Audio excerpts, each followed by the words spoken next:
Здравствуйте, в эфире программа «Экономика и мы». В студии Мадина Албогачиева. И смотрите сегодня в выпуске. На защите прав предпринимателей, о работе бизнес-омбудсмена. Рейсы за границу из Ингушетии. Аэропорт Магаз в этом году может стать международным. Цифры, сравнения, прогнозы. В Ингушском антимонопольном ведомстве подвели итоги работы за 2020 год. Также, каким был прошедший год для торгово-промышленной палаты, поговорим с гостьей в нашей студии. Защита прав и интересов предпринимателей с недавнего времени провозглашена как одна из основ государственной политики в отношении бизнеса. Насколько успешно эти меры реализуются на практике, остается спорным вопросом, но все же у любого субъекта предпринимательской деятельности есть несколько рычагов для своей защиты и своего дела. Одним из них является бизнес-омбудсмен. Уполномоченный по защите прав предпринимателей есть практически во всех регионах страны. Есть он и в Ингушетии. В нашем регионе на страже прав предпринимателей стоит Мурат Хаматханов. Мурат Даудгиреевич занимает эту должность с 2013 года. Работа уполномоченного по защите прав предпринимателей заключается в организации и восстановлении прав бизнесменов во внесудебном порядке при их нарушении государственными органами. Институт уполномоченного был создан указом главы республики в 2012 году, одним из первых в нашей стране. И создан он для защиты законных прав и интересов предпринимателя. То есть, когда эти законные права и интересы предпринимателя нарушаются, вот тогда институт уполномоченного должен вмешаться в эту ситуацию. Работа уполномоченного по защите прав предпринимателей направлена на урегулирование споров, которые могут возникнуть между бизнесом и органами власти. Мы делаем запросы, потому что выслушав только одну сторону и принимать какие-то решения, это вообще неправильно будет, да? И после получения на наш запрос все структуры власти должны дать ответ в течение 2 дней, 15 дней. Изучаем документы, смотрим. Бывают случаи, когда достаточно бывает даже иногда и телефонного звонка, разъяснить другой стороне о том, что права предпринимателя нарушаются, что нежелательно, чтобы мы там что-то там писали, какие-то действия предпринимали, потому что у нас есть право не только это, мы имеем право составить административный протокол, и штраф может получить чиновник, который нарушил права предпринимателя. Есть такая у нас хорошая структура, как прокуратура республики, Генеральная прокуратура, которая поддерживает институты уполномоченных по защите прав предпринимателей. Да. После рассмотрения жалобы предпринимателю направляется официальный ответ или предоставляется отказ. Отказано в рассмотрении жалобы может быть в случае нечитабельности текста, неоднократного обращения по одному и тому же вопросу, по которому ранее уже предоставлялся ответ, разглашение государственной тайны при предоставлении ответа на жалобу. При этом ответ уполномоченным по защите прав предпринимателей по поступившим в работу жалобам должен предоставляться не меньше 1 раза в 2 месяца. У нас телефон горячей линии 55 13 31, зеркальные номера дублируются. Может обратиться на сайт уполномоченного, может на страничку Инстаграм, у нас есть своя страничка, а может просто прийти по адресу Магаз Кайсына Кулиева 15 и написать здесь жалобу или послушать разъяснение, если он не хочет писать жалобу, мы ему объясним, что нужно делать.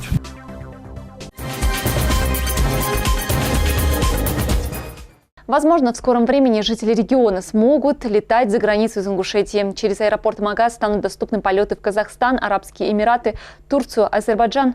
Республиканский аэропорт Магаз имени первого героя России Сулумбека Асканова может наконец-то стать международным. Для этого созданы необходимые условия и поданы документы в профильные федеральные органы власти. Об этом сообщил глава правительства региона Владимир Сластенин. По его словам, если в 2021 году не подведет эпидситуация, эта работа будет завершена, и аэропорт Магаз станет международным. Запуск новых рейсов позволит увеличить приток туристов в регион. При придании международного статуса будет рассматриваться расширение географии полетов из Ингушетии, исходя из наиболее востребованных направлений среди жителей республики – Казахстан, Азербайджан, Объединенные Арабские Эмираты и Турция. В будущем возможно создание логистики не только пассажирских рейсов, но и для грузоперевозок. Напомним, о намерении властей Ингушетии придать статус международного аэропорту Магаз говорится уже не 1 год. Так, в 2015 году бывший в то время главой республики Нузбек Евкуров заявил, что воздушная гавань республики имеет все необходимые условия для получения этого статуса и открытия авиарейсов по международным маршрутам.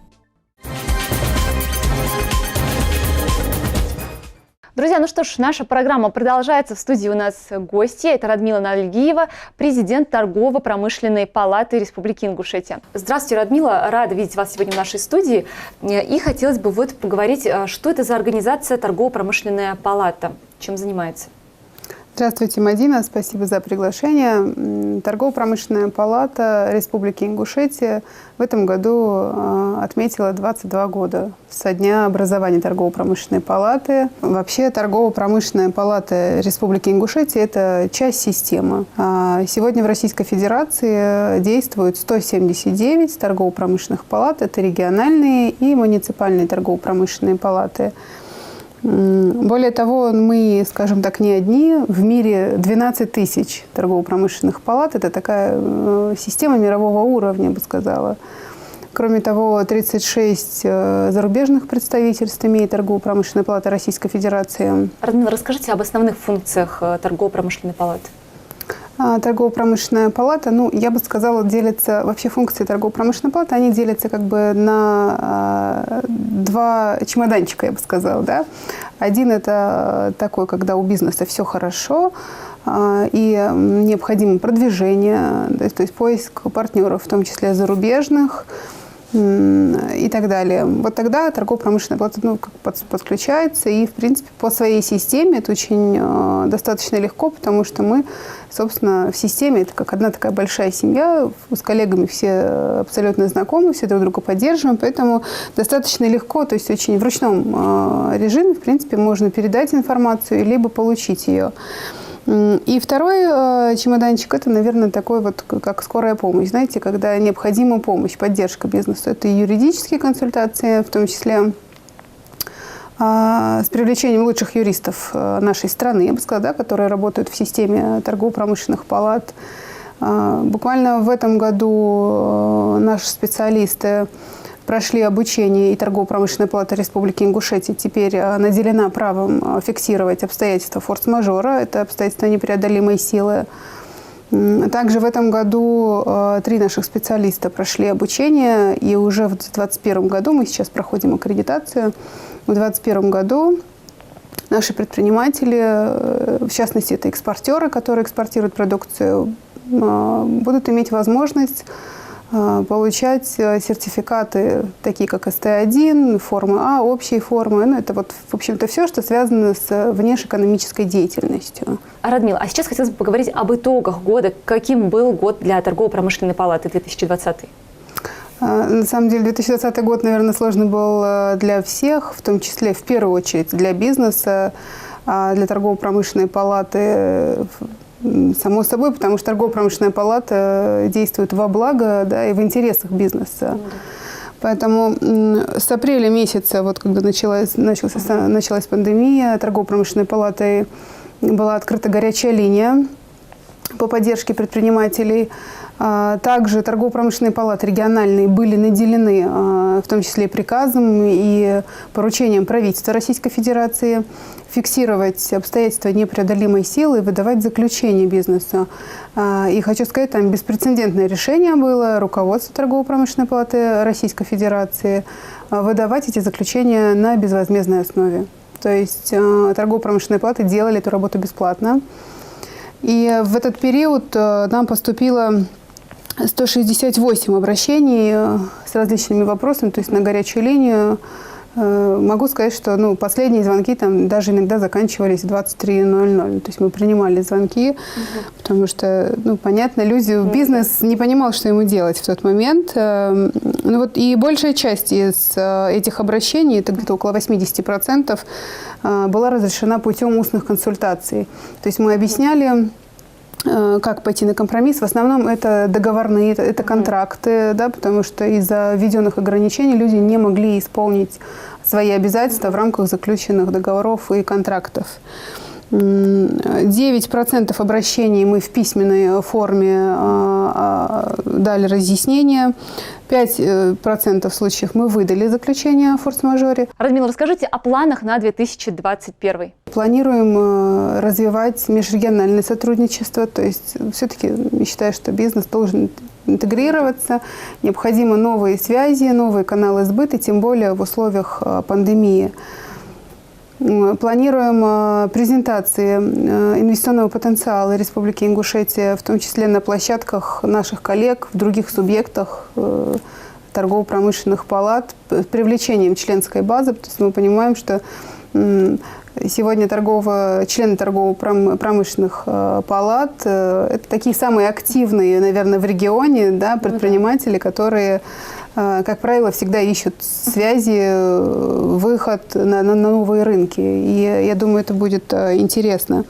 Я бы хотела еще добавить, что очень важно, в декабре мы провели опрос «Бизнес-барометр. Коррупция». И здесь тоже очень активно и члены торгово-промышленной палаты, и, в общем-то, и предприниматели наши очень активно подключились, чему и, на самом деле, мы порадовались, потому что, когда от бизнеса есть обратная связь, понимаете, невозможно помогать, когда тебя не просят, да, помощи. Очень сложно понять, что там, с какими сложностями бизнес сталкивается. И когда они об этом говорят, да, то есть, а мы как связующее звено бизнеса и власти, да, общественной организации, тогда уже будем иметь возможность донести эти проблемы до власти и, наверное, искать пути их решения.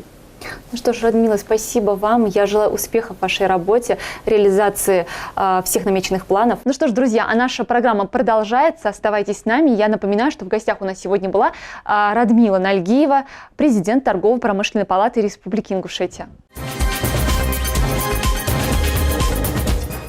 Свыше 260 постановлений на общую сумму более 30 миллионов рублей вынесено Ингушским УФАС в течение 2020 года. Подробнее о проделанной работе за минувший год наш следующий сюжет. Первый квартал запомнился масштабными делами, одним из которых стала жалоба филиала российской телевизионной и радиовещательной сети на Ингушэнерго. По итогу рассмотрения обращения установлено, что вина пала морская Ингушэнерго заключается в нарушении правил недискриминационного доступа к услугам по передаче электроэнергии, на основании чего управлением возбуждено административное производство в отношении юридического лица ПАО «Морская Ингушэнерго» и должностного лица вышеупомянутой организации. Вынесено постановление о нарушении части 2 статьи 9.21 Кодекса административного правонарушения. Второй квартал радостных вестей не принес. Пандемия коронавируса уже успела внести свои коррективы. Управлению выдано 48 постановлений на общую сумму 650 тысяч рублей. В третьем квартале пандемия полностью заняла свои позиции. Участились закупки в сфере здравоохранения, но законодательством был дан ряд послаблений участникам закупок в связи с наступлением непредвиденной ситуации. Но даже при всем этом количество выявленных нарушений не только не уменьшилось, даже увеличилось. Так, в ходе осуществления надзора за соблюдением законодательства о рекламе в городе Магаз выявлено нарушение законодательства о рекламе. Это один из ресторанов города рекламирует свои услуги с нарушением действия законодательства о рекламе. В связи с чем мы возбудили дело, привлекли к административной ответственности, выдали предписание. Данный ресторан свои нарушения признал и своевременно исправился, и предписание исполнено в срок. Так, в третьем квартале было вынесено 80 постановлений о назначении административных наказаний на общую сумму более 19 миллионов рублей. Четвертый квартал отличился суммой взысканных штрафов. Было вынесено 63 постановления о назначении административных наказаний на сумму свыше 1,5 миллиона рублей. Ингушским УФАС России рассмотрены материалы, поступившие от прокуратуры Республики Ингушетия по признакам нарушения антимонопольного законодательства в действиях Министерства имущественных и земельных отношений. Выявлено нарушение требований статьи 17 Федерального закона о защите конкуренции. В итоге Ингушским УФАС России было возбуждено административное производство в отношении должностного лица и вынесено постановление о наложении административного штрафа. Ну что ж, друзья, на этом программа «Экономика и мы» завершена. Следующий выпуск смотрите через неделю. До встречи!